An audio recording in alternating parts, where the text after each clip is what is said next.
ઘરમાં જ રહેલી મેન બે વસ્તુથી સમોસા કચોરી ફીકા લાગે એવો ક્રિસ્પી અને ઝટપટ નાસ્તો આ બની જાય છે।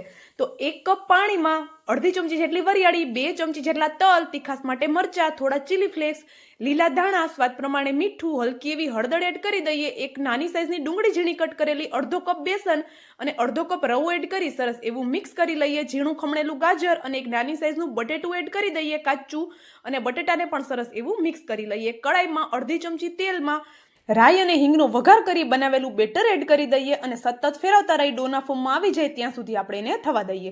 હવે બનેલા ડોને એક પ્લેટમાં લઈ હલકો ઠંડો કરી આપણે એમાંથી મનપસંદનો કોઈ પણ નાસ્તાનો શેપ આપી દઈએ અને આ નાસ્તો તમે 30 દિવસ સુધી સ્ટોર પણ કરી શકો છો। નાસ્તાને તળવા માટે એકદમ ગરમ તેલમાં નાસ્તો એડ કરી એકદમ ક્રિસ્પી થાય ત્યાં સુધી થવા દઈએ। તો બજાર કરતાં પણ એકદમ ટેસ્ટી એવો આપણો અહીંયા નાસ્તો બનીને તૈયાર છે, અને ડિટેલમાં રેસીપી જોઈતી હોય તો આઈ બટન પાસે લિંક આપેલી છે।